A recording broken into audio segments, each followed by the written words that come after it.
Good afternoon, friends. Today we will discuss Probation of Offenders Act 1958. This act is very useful for all judicial services examination, students of law and advocates. आपको पता होगा एक reformative theory है। कोई भी अपराधी अपराध किन्हीं विषम परिस्थितियों में करता है। कोई भी व्यक्ति जन्मजात अपराधी नहीं होता। तो कभी कभी ऐसा होता है कि अपराध उससे गलती से हो जाता है या कुछ ऐसी परिस्थितियां होती है जहां पर वो अपराध करने के लिए मजबूर हो जाता है। तो ऐसे में एक अच्छे नागरिक को हमेशा अपने आप में सुधार करने का अवसर मिलना चाहिए। यही सब कॉन्सेप्ट को ध्यान में रखते हुए प्रोबेशन ऑफ ऑफेंडर्स एक्ट लाया गया। ये इसका मीनिंग है क्या? प्रोबेशन ऑफ ऑफेंडर्स एक्ट 1958, जैसा कि पता है प्रोबेशन का मतलब क्या होता है आपने कई बार सुना होगा। कोई भी व्यक्ति जब जॉब में जाता है, सर्विस में जाता है, तो बोलते हैं कि कम से कम 6 महीना या 1 साल उसे प्रोबेशन पे रखा जाएगा, यानी परिवीक्षण में रखा जाएगा, मतलब निगरानी में रखा जाएगा। तो यहाँ पर किसकी बात हो रही है? प्रोबेशन की बात हो रही है। किसकी? ऑफेंडर की, अपराधी के प्रोबेशन की बात हो रही है, मतलब अपराधी को निगरानी में रखा जाएगा। तो ये उसी को रेगुलेट करने के लिए ये एक्ट बनाया गया है, प्रोबेशन ऑफ ऑफेंडर्स एक्ट 1958। इसका कनेक्शन आपको मिलेगा सेक्शन 360 सीआरपीसी में। जहां 363 सेक्शन 360 सीआरपीसी लागू होता है वहां पर प्रोबेशन ऑफ ऑफेंडर्स एक्ट लागू नहीं होगा। लेकिन जहां पर जिस स्टेट में प्रोबेशन ऑफ ऑफेंडर्स एक्ट लागू हो जाता है वहां पर सेक्शन 360 सीआरपीसी लागू नहीं होता है। ठीक है जी। तो अब इस एक्ट की रूपरेखा जानते हैं हम। इस एक्ट में क्या है, कितने सेक्शन है, कितने चैप्टर से, किस बारे में बात करते हैं, वो हम समझने की कोशिश करते हैं। इस एक्ट में मात्र 19 सेक्शन है। ठीक है, 19 सेक्शन हैं, कोई चैप्टर इसके अंदर नहीं है। पहला सेक्शन है जो as usual short title ex extend और कमिटमेंट की बात करता है। सेक्शन 2 में डेफिनेशंस है। सेक्शन 3 में power of court to release certain offenders after admonition, यानी चेतावनी या निंदा है। सेक्शन 4 में power of court to release certain offenders on probation of good conduct, अच्छे आचरण की शर्त पर छोड़ने वाला पावर कोर्ट का है। सेक्शन 5 में है power of court to require released offenders to pay compensation and court cost. तो सेक्शन 3, 4, 5 में यहाँ पर पावर की बात हो रही है कोर्ट की प्रोबेशन ऑफेंडर्स के केस में। नेक्स्ट है section 6, restriction on imprisonment of offender under 21 years of age. 21 साल से कम का कोई अपराधी है तो उसके साथ क्या ट्रीटमेंट करना है, उसको जेल कब देनी कब नहीं देनी है, वो प्रोविजन सेक्शन 6 में है। Section 7, report of probation officer to be confidential. Section 8, variation of conditions of probation, probation की कंडीशंस में कब बदलाव किया जा सकता है। और section 9, procedure in case of offenders failing to observe conditions of bond. अगर जो ऑफेंडर है वो बोर्ड की कंडीशंस को फॉलो करने में असफल रहता है तो क्या होगा, वो सेक्शन 9 में है। Section 10, provision as to sureties. Section 11, courts competent to make order under the act, appeal and revision, and powers of court in appeal and revision. Section 12, removal of disqualification attest to conviction. अगर conviction हो गया और उसको probation का लाभ दे दिया गया है तो क्या उसको ऊपर डिस्क्वालिफिकेशन आएगा? जैसे कि आप जानते होंगे कि नौकरी में हम लोग सुनते हैं कि अगर कोई व्यक्ति अपराध से कन्विक्ट हो जाता है, किसी ऑफेंस के लिए कन्विक्ट हो जाता है, तो उसको नौकरी करने से डिस्क्वालीफाई हो जाएगा। लेकिन सेक्शन 12 इसी में एक रास्ता देती है जहां पर अगर कोर्ट ये ऑर्डर दे देता है, अगर court probation of offenders act का लाभ देता है तो वहां पर साथ में ये भी ऑर्डर पास कर सकती है कि उसके ऊपर कौन कौन से डिस्क्वालिफिकेशन लागू होती है, होनी है या नहीं होनी है। उसको डिटेल में हम आगे चर्चा करेंगे। यहाँ पे सेक्शन 12 बहुत इंपॉर्टेंट है। उसके बाद section 13, probation officers. Section 14, probation officers की ड्यूटीज क्या होंगी। सेक्शन 15, प्रोबेशन ऑफिसर्स जो है वो पब्लिक सर्वेंट होंगे। Section 16, protection of action taken in good faith. Protection officer जो गुड फेथ यानी सद विश्वास में जो काम करता है उसके लिए उसकी रक्षा की जाएगी। Section 17, power to make rules, rule बनाने का पावर किसके पास है। Section 18, serving of operation of certain enactments. और section 19, section 562 of the code not to apply in certain cases. यह पुराना एक्ट का सीआरपीसी ओल्ड वाले का सेक्शन है। तो ये इस तरह से इसमें टोटल मिला के 19 सेक्शंस हैं। इसमें है 19 सेक्शंस। ठीक है जी। अब हम इसको एक एक करके विस्तार से इसके ऊपर चर्चा करते हैं क्योंकि ये बहुत इंपॉर्टेंट एक्ट है। इसमें कम से कम 2-3 क्वेश्चन तो हर एग्जाम में आते ही आते हैं।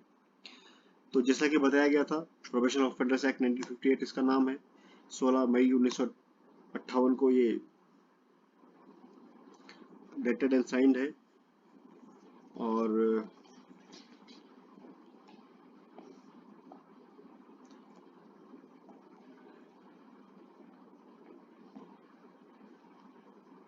आते हैं इसके अंदर। इस एक्ट का नाम क्या होगा? Probation of offenders act 1958। ये कहाँ लागू होगा? पूरे भारत में लागू होगा, जम्मू कश्मीर में भी लागू होगा। ये कब फोर्स में आएगा? ये स्टेट वाइज फोर्स में आना था, ठीक है। कब से?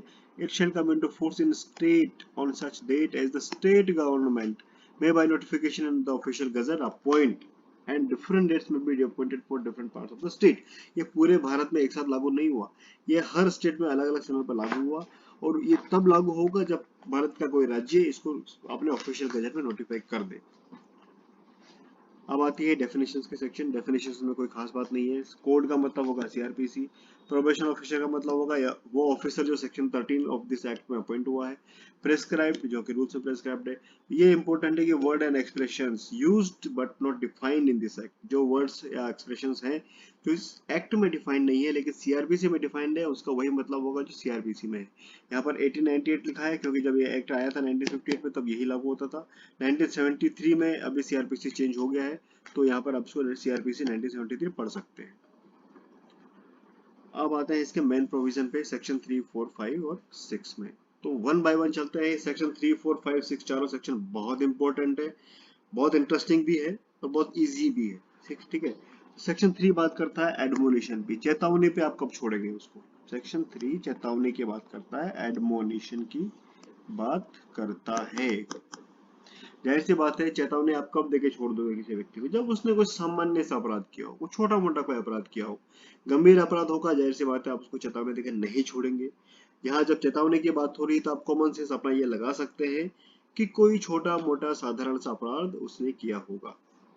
आइए देखते हैं। When any person is found guilty of having committed an offense, जब कोई व्यक्ति किसी ऑफेंस से कन्विक्ट हो जाता है, कौन कौन से सेक्शंस में? 379 में, 380 में, 381 में, 404 में और 420 में। ये 379, 380 और 381 तीनों चोरी के सेक्शंस हैं। ये तीनों सेक्शन जो है चोरी और उसके एग्रेवेटेड फॉर्म्स के अपराध हैं, ठीक है जी। 404 है कोई मृत व्यक्ति के पास से कोई सामान चोरी कर लेना, और 420 है चीटिंग टाइप का है, जो मैटर है किसी को चीट करके उससे प्रॉपर्टी डिलीवर कर लेना, वो है 420। तो ये 5 सेक्शंस हैं, ये 5 सेक्शंस तो इसमें क्लियर कट लिखी हुई, ठीक है जी, ऑफ आईपीसी। और एनी ऑफेंस, और ये 5 सेक्शंस के अलावा plus any offence punishable with imprisonment for not more than 2 years, ऐसा कोई अपराध जिसमें 2 साल से ज्यादा की सजा नहीं है। Plus no previous conviction, no previous conviction, व्यक्ति पहले से ही दोष सिद्ध नहीं है किसी भी अपराध में, पहली बार उसने अपराध किया है, इससे पहले वह कभी भी कन्विक्ट नहीं हुआ है। तो ये सारी कंडीशंस पूरी होती है, या ये सारे जब ऑफेंसेस हैं तब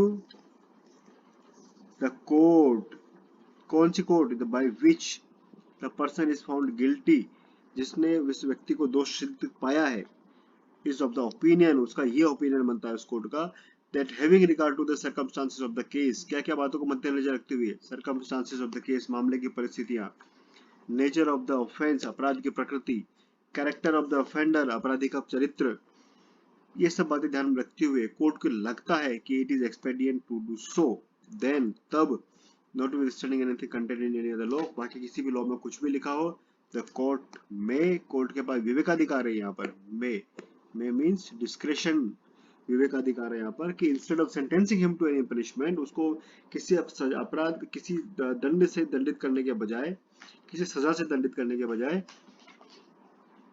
या उसको प्रोबेशन ऑफ गुड कंडक्ट में छोड़ने के बजाय, वो उसको क्या कर सकती है, मे release him after due admonition, उसको चेतावनी देकर छोड़ सकती है। क्या देकर छोड़ सकती है? चेतावनी देकर या उसकी निंदा करके छोड़ सकती है। तो ये हो गई सेक्शन 3 क्लियर।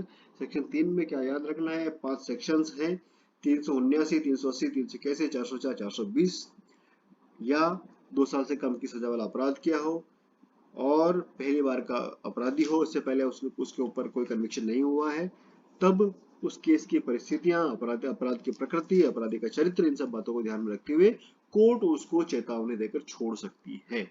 यह है सेक्शन 3 कंप्लीट। अब आते हैं हम सेक्शन 4 पे। सेक्शन 4 बात करती है गुड कंडक्ट पे छोड़ने की। अब क्या कंडीशंस हैं इसकी, इसमें देखते हैं। सेक्शन 4 है power of court to release certain offenders on probation of good conduct. अच्छे आचरण की परिवीक्षा पे कब छोड़ेगी court? When any person is found guilty of having committed, guilty तो हो गया। अच्छा एक बात ध्यान रखते हैं, 3 और 4 कब लागू होगी? जब व्यक्ति गिल्टी फाउंड हो चुका है, कन्विक्ट हो चुका है। कन्विक्ट नहीं हुआ है तो सेक्शन लागू होने की बात ही नहीं होती यहाँ पर। कन्विक्ट हो गया है तभी ये सेक्शन अप्लाई होंगे। तो सेक्शन 4 क्या बोल रही है? When any person is found guilty of having committed an offense, किस तरह का offense? Not punishable with death or imprisonment for life. Not, ठीक है जी, नॉट क्या क्या नहीं होना चाहिए? लाइफ इम्प्रिजनमेंट वाला नहीं होना चाहिए, डेथ पनिशमेंट वाला अपराध नहीं होना चाहिए, ठीक है जी। इस तरह का अपराध, बहुत जघन्य टाइप का अपराध नहीं किया हो इस तरह का। And the court by which the found is guilty is of opinion, सिर्फ 2 कंडीशंस पूरी हो गई और कोर्ट का ये ओपिनियन बनता है। क्या क्या ध्यान रखते हुए? Circumstances of the case, nature of the offense, character of the offender, 3 चीजें ध्यान रखते हुए it is expedient to release him on probation of good conduct, then notwithstanding that so and so, so and so, so and so, instead of sentencing so and so, so and so, with or without sureties, uh, instead of sentencing him to any punishment, direct, ये direction दे सकती है सजा देने के बजाय, that he be released on his entering into bond with or without sureties, वो bond की वो ये डायरेक्शन दे सकती है कि वो बॉन्ड करे, बॉन्ड साइन करे, उसमें साथ में श्योरिटीज हो या ना हो। To appear and receive, bond किस बात का साइन करे? कि वो समय समय पर कोर्ट में अपीयर होगा और रिसीव करेगा सेंटेंस को, दंडादेश को रिसीव करेगा when called upon during such period not exceeding 3 years, और ये जो बॉन्ड पीरियड होगा वो मैक्सिमम 3 साल का होगा, as the case may be. And in the meantime to keep peace and be of good behaviour, और ये जो 3 साल का पीरियड है जिसमें उसका प्रोबेशन भी छोड़ा जा रहा है, उसमें वो शांति बनाए रखेगा और अच्छा आचरण करेगा, ठीक है जी। Provided that the court shall not direct such release of an offender unless it is satisfied that the offender or his surety if any has a fixed place of abode or regular occupation in the place over which the court exercises jurisdiction or in which the offender is likely to live during the period for which he enters into the bond। मतलब लेकिन है ध्यान रखना है कि court या probation पे छोड़ने का काम तभी करेगी, ऑर्डर तभी पास करेगी जहां पर वो व्यक्ति कोर्ट के जुरिस्डिक्शन में रहता हो या वहां पर काम करता हो, ठीक है जी। तो इसमें सीधी सी बात है, इसमें सिर्फ सेक्शन 4 में सिर्फ एक कंडीशन है, कोई भी व्यक्ति है जो कन्विक्ट हुआ है उसने कोई ऐसा अपराध नहीं किया हो जिस अपराध की सजा मृत्युदंड है या लाइफ टाइम इम्प्रिजनमेंट है।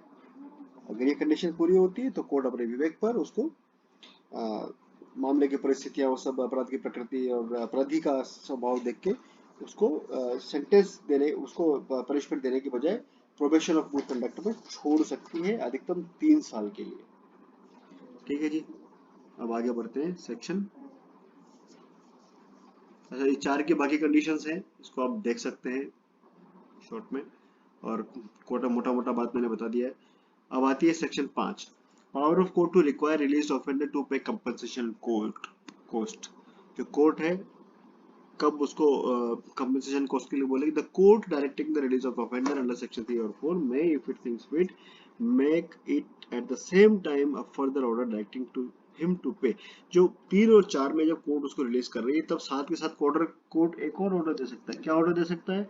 कि वो अपराधी जो है कंपनसेशन जमा करे और कोस्ट जमा करे, कोर्ट जैसा कि कोर्ट को उचित प्रतीत होता है, और जो अमाउंट जो कोर्ट ऑर्डर करेगी यहाँ पर ऊपर वाले सेक्शन में वो रिकवर किया जाएगा as a fine in accordance with the provision section 386 387 of CrPC, ठीक है जी।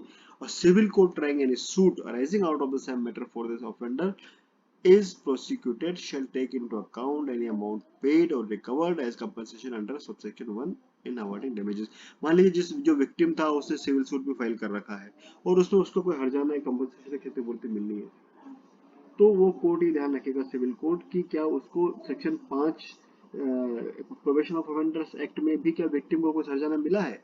अगर मिला है तो ये हर्जाना उस हर्जाना में से माइनस कर दिया जाएगा। मतलब ये क्रिमिनल जो प्रोबेशन ऑफ ऑफेंडर में अगर कोई ऑर्डर कंपनसेशन का विक्टिम को देने के लिए एक्यूज्ड के अगेंस्ट पास होता है तो इस अमाउंट को भी सिविल कोर्ट ध्यान में रखेगा।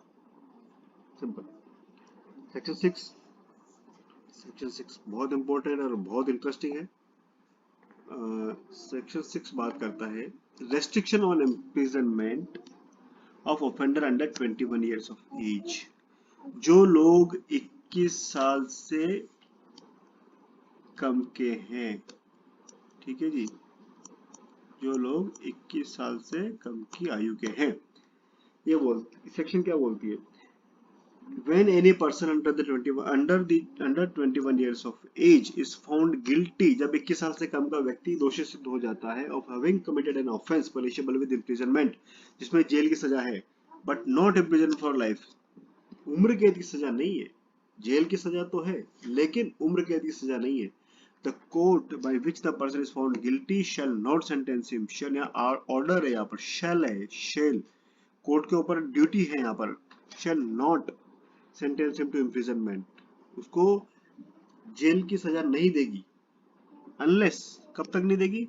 It is satisfied that having regard to the circumstances of the case including the nature of the offence and character of the offender, it would not be desirable to deal with him under section 3 or 4, and if the court passes any sentence of imprisonment on the offender, it shall record the reasons for doing so. देखो इसमें सीधी सी बात क्या है, अगर कोई व्यक्ति ऐसा है जिसकी उम्र 21 साल से कम है और वो दोष सिद्ध हो जाता है, लेकिन जब दोष सिद्ध हो रहा है तो ऐसे ऑफेंस के लिए हो रहा है जहां पर इम्प्रिजनमेंट फॉर लाइफ नहीं है। इम्प्रिजनमेंट तो है लेकिन जीवन उम्र कैद की सजा उस अपराध में नहीं है, तब कोर्ट क्या करेगा? ऐसा 21 साल से कम के व्यक्ति को जेल नहीं भेजेगा। ये कोर्ट के ऊपर मैंडेट है। कब तक नहीं भेजेगा? एक कंडीशन है इसमें, वो उसको नहीं भेजेगा, लेकिन कब भेज सकता है? जब उस केस की परिस्थितियां, अपराध की प्रकृति, अपराधी का चरित्र, इन सब में ऐसा लगे कि इसको भेजना जरूरी है और 3 और 4 में इसको डील नहीं किया जा सकता। मतलब सीधी सी बात है, आप 3 और 4 के वाइबिलिटी चेक करोगे, अगर 3 और 4 में वाइबल नहीं है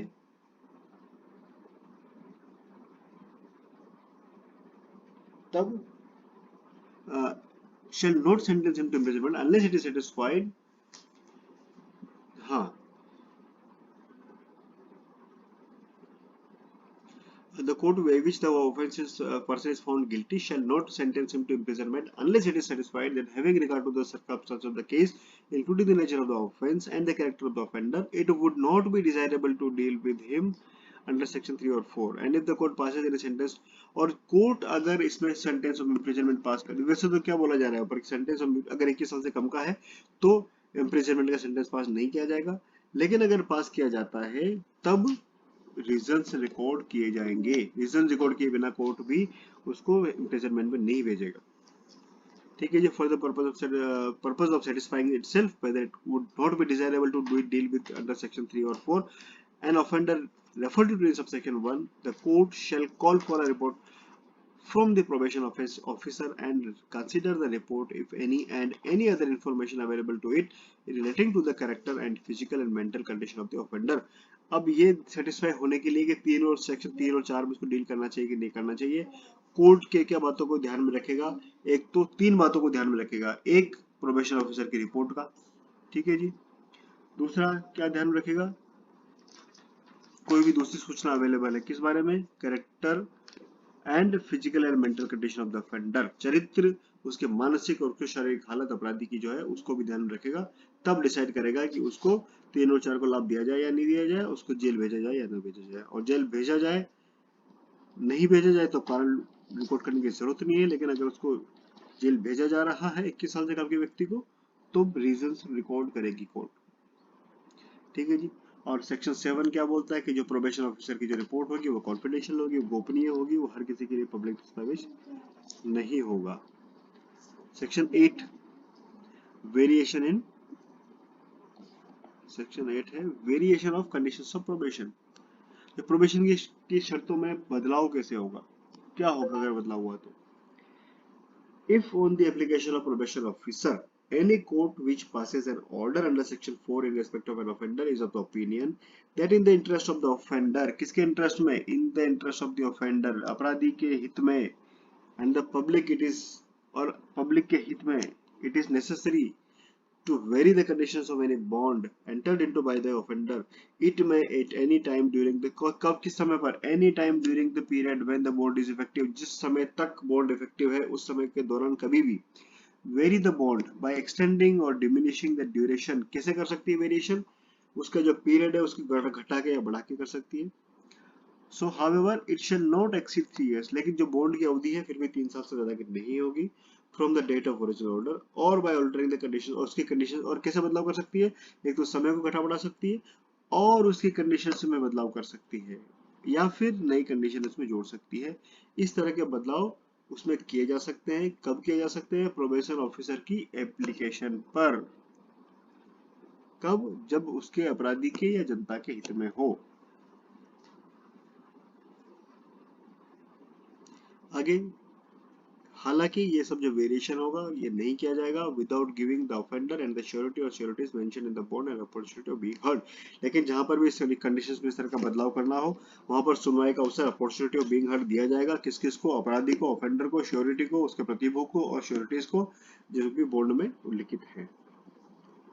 नेक्स्ट क्या है इसका? Subsection 2, if any surety refuses to consent to any variation proposed to be made under subsection 1, अगर मान लीजिए अगर कोई श्योरिटी मना कर देता है कोई भी इस तरह के बदलाव में अपनी रजामंदी देने से, तो कोर्ट क्या करेगा? तब कोर्ट ऑफेंडर को बोलेगा कि आप फ्रेश बॉन्ड लेके आइए। ठीक है, क्योंकि जब कंडीशन नहीं चेंज होगी तो रिफ्यूज जो जो श्योरिटी तो था वो तो जिम्मेदार रहेगा ही नहीं ना। तो जाहिर सी बात उसे कंसेंट चाहिए तभी वो उससे आबद्ध रहेगा। अगर वो बोलता है कि नहीं जी मैं कंसेंट नहीं दे रहा हूँ, तो नेचुरली ऑफेंडर को बोला जाएगा कि आप फ्रेश बॉन्ड करके लेके आइए। और अब जो ऑफेंडर है, जो अपराधी है, वो रिफ्यूज करता है, मना करता है या फेल हो जाता है उसको जमा करने में, तब कोर्ट क्या करेगी? तब कोर्ट उसको उसी सेंटेंस से दंडित करेगी, उसे अपराध उसी सजा से दंडित करेगी जिसके लिए उसको गिल्टी पाया गया था। एक तरह से मान लो कि आप उसका बॉन्ड ही नल एंड वॉइड हो गया अगर उसके श्योरिटी ने एक्सेप्ट नहीं किया तो। ठीक है जी, सिर्फ श्योरिटी ने एक्सेप्ट नहीं किया या उसने फ्रेश बॉन्ड नहीं दिया तो। अब इसका लास्ट सबसेक्शन है, notwithstanding anything herein before contained, the court which passes an order under subsection 4 in respect of an offender may, if it is satisfied on an application made by the professional officer that the conduct of office offender has been such as to make it unnecessary that he should be kept any longer under supervision, discharge the bond or bonds entered into by him। देखो ऊपर भी जो हुआ था matter वो probation officer की application पे ही था और यहाँ पे प्रोबेशन ऑफिसर की एप्लीकेशन पे ही है। और प्रोबेशन ऑफिसर की एप्लीकेशन में अगर ऐसा कुछ लगता है कि जो ऑफेंडर का कंडक्ट है वो इस तरह का रहा है कि ये अनावश्यक है कि उसको और जेल में रखा जाए, ठीक है, या सॉरी उसको और सुपरविजन में रखा जाए और उस पर नजर, मतलब कुल मिला के बात है कि जब प्रोबेशन ऑफिसर की कोई एप्लीकेशन जाती है कोर्ट को और उसमें ऐसा लगता है कि जो ऑफेंडर है उसको ऊपर ज्यादा और निगरानी की जरूरत नहीं है, तो कोर्ट उसके बॉन्ड को डिस्चार्ज कर सकता है। ठीक है जी, अब आते हैं सेक्शन 9 में। अब ऊपर तो हो गया था, 8 में तो था variation of conditions of bond. अब 9 में क्या बोलता है? प्रोसीजर क्या होगा in case of offender failing to observe conditions of bond. जिस बॉन्ड की शर्तों के अंतर्गत उसको प्रोबेशन में छोड़ा गया था और अगर अपराधी उन कंडीशंस, उन शर्तों का उल्लंघन करता है तो क्या होगा? If the court which passes an order under section 4 in respect of an section 4 क्यों आ रहा है? क्योंकि यहाँ पर गुड कंडक्ट के लिए प्रोबेशन में उसको सेक्शन 4 में ही छोड़ा गया था। In respect of an offender or any court which could have dealt with the offender in respect of his original offense has reason to believe, अगर कोर्ट के पास मानने का पर्याप्त कारण है on the report of a probation officer, यहाँ पर हर बार उसी की रिपोर्ट आ रही है, और अदरवाइज हो या अन्य तरीके से भी खुद की सूचना से भी हो सकता है, that the offender has failed to observe कि अपराधी फेल हो गया है बॉन्डी कंडीशंस को मानने में, तब क्या होगा? इट में इश्यू अ वारंट, कोर्ट एक वारंट इश्यू कर देगा फॉर हिज अरेस्ट, उसकी अपराधी की गिरफ्तारी के लिए, और may if it thinks fit issue a summon to him, उसको समन भी इश्यू कर सकता है अपराधी को, एंड हिज श्योरिटीज, उसकी श्योरिटीज को भी कर सकता है, if any requiring him or them to attend before it at such time as be specified in the summon. Court summon करके उसको बुला सकता है कि मेरे सामने उपस्थित हो, या तो कोर्ट वारंट इशू कर देगा या फिर अपने सामने प्रेजेंट होने के लिए समन इशू कर देगा। तो यहाँ पर दोनों चीजें आ रही है, वारंट भी इशू कर सकता है और समन भी इशू कर सकता है। Next, the court before which an offender is so broad. अभी समन या वारंट के बाद अपराधी जब कोर्ट के सामने लाया जाएगा या प्रस्तुत कोई अपीयर हो जाता है, मैं इधर या तो उसको रिमांड में भेज देगा कस्टडी में जब तक केस खत्म नहीं हो जाता, या फिर उसको जमानत दे देगा। क्या किया करेगा? या तो रिमांड में भेज देगा या जमानत दे देगा, दोनों ऑप्शन है। विद और विदाउट श्योरिटीज हो सकता है, और उसमें फिक्स कर देगा कि कब आपको उपस्थित होना है। That's it. अभी भी जरूरी नहीं उसको जेल में डाला जाएगा, अभी भी ऑप्शन खुले हैं, या तो उसको रिमांड में भेजेगा या उसको बेल कर देगा। अब है इसका subsection 3। If the court after hearing the case, मामला सुनने के बाद कोर्ट को लगता है या संतुष्ट होती है कोर्ट कि अपराधी has failed to observe any of the conditions of the bond or bonds entered into by him, कि अपराधी पूरी तरह से फेल हो गया ऐसे बॉन्ड की कंडीशंस को मानने में, तो कोर्ट क्या करेगा, sentence him for original offence के लिए उसको दंडित करेगा। या जहां पर where the failure is for the first time, अगर फेलियर पहली बार हुआ है, then without prejudice to the continuance in force of the bond impose upon him a penalty not exceeding 50 rupees। उसके अगर पहली बार अगर अपराध कंडीशन को पूरा करने में फेल हुआ है तो उस पर 50 रुपए का जुर्माना लगा देगा। ठीक है जी, बहुत सिंपल सेक्शन है। और अब आता है सेक्शन 10। ये तो बहुत सिंपल है, इसमें पढ़ाने जैसा कुछ नहीं है।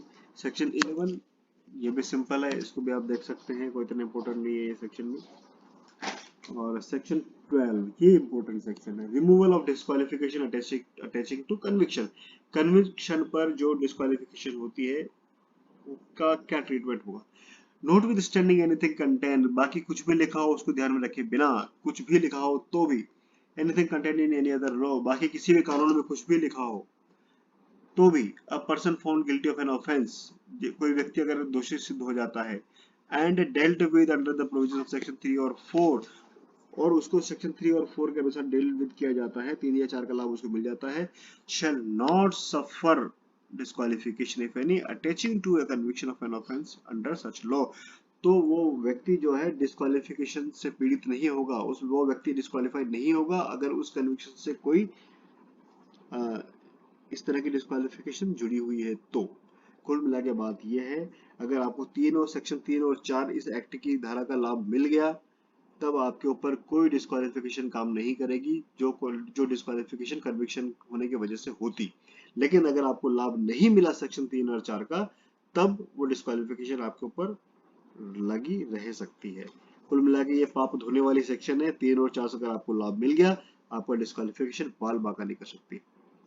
ठीक है, provided that nothing in this section shall apply to a person who after his release under section 4 is subsequently sentenced for the original offense। लेकिन यहाँ पर ये अपवाद है कि अगर आपको 3 और 4 का लाभ मिल गया, ठीक है जी, लेकिन उसके लाभ मिलने के बाद उसको फिर से सेक्शन 4 में जिसको छोड़ा गया था उसको सब्सिक्वेंटली बाद में दोबारा से ओरिजिनल ऑफेंस के लिए दंडित कर दिया गया है। जब ओरिजिनल ऑफेंस के लिए दंडित कर दिया गया तो फिर ये ऊपर की धारा का जो अमृत असर था वो अमृत खत्म हो जाता है। ठीक है जी, क्लियर। अब आती है सेक्शन 13, प्रोबेशन ऑफिसर्स कौन होते हैं जी। प्रोबेशन ऑफिसर होगा a person appointed by a probation appointed to be a probation officer by the state government, राज्य सरकार नियुक्त करेगी, या व्यक्ति, या तो राज्य सरकार या तो व्यक्ति को नियुक्त कर सकती है, या फिर कोई सोसाइटी जो है, जो स्टेट गवर्नमेंट इस बारे में रिकॉग्नाइज की है, या कोई वो ऐसा व्यक्ति प्रोवाइड करती है, तो वो भी प्रोबेशन ऑफिसर हो सकता है। In any exceptional case any other person who in the, और कोई भी दूसरा व्यक्ति हो सकता है जो ओपिनियन ऑफ द कोर्ट में एक फिट पर्सन है प्रोबेशन ऑफिसर होने के।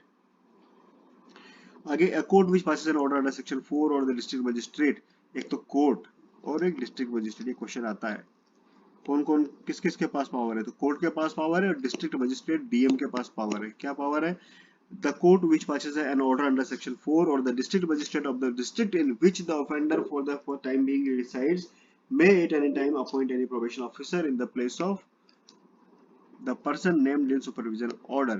और जिस सुपरविजन ऑर्डर में जिस व्यक्ति का नाम लिखा है उसकी जगह किसी और व्यक्ति को अपॉइंट करने का पावर किसके पास है, कोर्ट के पास या फिर डिस्ट्रिक्ट मजिस्ट्रेट के पास। Explanation for the purpose of this section, आप दिस डाउन, ये छोड़ दो आप इसको। A probation officer in exercise of his duties under this act shall be subject to the control of the district magistrate। और जो probation officer है वो किसके कंट्रोल में होगा, वो भी district magistrate के कंट्रोल में होगा। ये भी क्वेश्चन आता है। In which the offender for the time being resides, कौन से डिस्ट्रिक्ट मजिस्ट्रेट के, जहां पर प्रोबेशन ऑफिसर रहता है वो नहीं, जहां पर अपराधी रहता है। डिस्ट्रिक्ट जिस जिले में अपराधी रहता है उस जिले के डीएम के कंट्रोल में होगा प्रोबेशन ऑफिसर। अब है next section, important section 14। Probation officer की ड्यूटीज क्या है? प्रोबेशन ऑफिसर की ड्यूटीज क्या है? बहुत सिंपल है, इसमें 5 ड्यूटीज है, 1 2 3 4 5। खटखट इसको याद रख लेना है, कुछ नहीं दिमाग लगाना है इसके अंदर। प्रोफेशनल ऑफिसर की क्या ड्यूटीज होंगी? 5 ड्यूटीज होंगी। एक तो क्या होगी? इंक्वायरी करेगा, inquiry in accordance with the directions of the court, court के डायरेक्शन के हिसाब से इंक्वायर करेगा, जांच पड़ताल करेगा। किसमें करेगा? इनटू द सर्कमस्टांसेस, परिस्थितियों में, और home surrounding of any person accused of an offence, जो व्यक्ति अपराध का आरोपी है उसके घर के आसपास के सराउंडिंग्स क्या है उसकी जांच पड़ताल करेगा। क्यों करेगा? With a view to assist the court, court की सहायता करने के लिए। क्यों? In determining the most suitable method of dealing with him and submit report to the court, कि उस व्यक्ति के साथ किस तरह से ट्रीटमेंट किया जाए, इस सब के लिए कोर्ट को असिस्ट करेगा और अपनी रिपोर्ट देगा। तो पहला ड्यूटी क्या होगा? इंक्वायरी करने का, इंक्वायर करने का, जांच पड़ताल करने का। दूसरा है जी सुपरवाइज करेगा प्रोबेशनर्स को and persons placed under his supervision, जो लोग उसके नीचे सुपरविजन रखे गए हैं उनको सुपरवाइज करेगा, और जहां जरूरी होगा वहां कोशिश करेगा कि उनके लिए रोजगार की तलाश करे। ठीक है। तीसरा है एडवाइज एंड असिस्ट, सलाह देगा और सहायता करेगा इन पेमेंट ऑफ कंपनसेशन और court cost order by the court. जो ऊपर हमने पढ़ा था कि कोर्ट और कंपनसेशन और कॉस्ट का ऑर्डर अपराधी को दे सकती है, तो वो कंपनसेशन और कॉस्ट जो कोर्ट में कैसे जमा करनी है इसमें सलाह देगा और सहायता करेगा अपराधी की। नेक्स्ट है एडवाइज एंड असिस्ट, ऊपर तो अपराधी की सहायता कर रहा था, यहाँ पर किसकी सहायता करेगा? जो सेक्शन 4 पे जो लोग रिलीज हुए हैं उनकी। और परफॉर्मेंस सच अदर ड्यूटीज इसमें भी प्रेस्क्राइब, और ऐसी ड्यूटीज पूरी करना जो कि निर्धारित की जाए। ठीक है। अब सेक्शन 15 बहुत आसान है, जो प्रोबेशन ऑफिसर्स होंगे वो पब्लिक सर्वेंट होंगे। Clear. 16 protection for action taken in good faith, जो जो सद विश्वास में जो अच्छे भावना के साथ जो काम किए गए उसके लिए प्रोटेक्शन ऑफिसर को उसे सुरक्षा दी जाएगी, उसके खिलाफ कार्रवाई नहीं की जाएगी जहां पर उसने कोई भी काम गुड फेथ में किया है और अपने इस एक्ट की ड्यूटीज को करने के लिए उसने किया है। अब ये क्वेश्चन बार बार एग्जाम में आ जाता है, बहुत सिंपल है, पर एक पूछ लिया जाता है कि पावर टू मेक रूल्स, इसमें नियम बनाने का अधिकार किसको है? तो स्टेट गवर्नमेंट को अधिकार है, लेकिन with the approval of central government. SC state government बना सकती है, but with the approval of central government. वो रूल बना सकती है state government with the approval of central government, मतलब राज्य सरकार केंद्र सरकार की अनुमति से, अनुमोदन से नियम बना सकती है, और नियम को कैसे प्रभावी करेगी? ऑफिशियल गजट में प्रकाशित करेगी, उसके बाद ही वो रूल लागू होंगे। और रूल किस तरह के हो सकते हैं? रूल किस तरह के होंगे? रूल होंगे अपॉइंटमेंट ऑफ प्रोबेशन ऑफिसर्स के बारे में हो सकते हैं, प्रोबेशन ऑफिसर्स की क्या ड्यूटीज होंगी इस बारे में हो सकते हैं, कंडीशंस जिसमें सोसाइटीज को प्रोबेशन ऑफिसर प्रोवाइड करने के लिए रिकॉग्नाइज किया जाएगा वो हो सकते हैं, कि रेम्यूनरेशन एक्सपेंसेस प्रोबेशन ऑफिसर को क्या और कैसे दिए जाएंगे वो हो सकते हैं, और भी कोई मैटर जिससे रिलेटेड हो वो हो सकते हैं। और section 18 saving of operation of certain investments, ये ठीक है, इसमें कोई खास बात नहीं है, इसको भी देख सकते हैं। Nothing in this act shall affect the provisions of section 31 of reformatory, इसके एक्ट कहाँ कहाँ पे लागू नहीं होंगे, कहाँ किस किस को प्रभावित नहीं करेंगे, तो इस एक्ट के प्रोविजन प्रभावित नहीं करेंगे section 31 of reformatory school act 1897 को, या sub section 2 of section 5 of prevention of corruption act 1947 को, और any other law in force in any state relating to juvenile offenders और postal schools। तो ये 3 तरह के एक्ट हैं, जिनमें एक जुवेनाइल वाला है, रिफॉर्मेटरी स्कूल वाला है, और प्रिवेंशन ऑफ करप्शन वाला है, उनमें इस एक्ट के प्रोविजंस लागू नहीं होंगे। और section 19 section 562 code not to apply, ये अब इसको 562 का 360 सीआरपीसी मान लीजिए। ठीक है जी। जहां पर मैंने शुरू में भी बोला था, जहां पर प्रोबेशन ऑफ ऑफेंडर्स एक्ट किसी स्टेट ने नोटिफाई कर दिया है वहां पर सेक्शन 360 सीआरपीसी लागू नहीं होगा। That's it। तो इस तरह से ये था probation of offenders act. Section total 19 sections है, बहुत इंपॉर्टेंट है, इसमें से 2-3 क्वेश्चन हर एग्जाम में आते हैं। हमने इसको शॉर्टली क्लियर किया, अब आप इसको आराम से रिवाइज कर सकते हैं। बहुत बहुत धन्यवाद।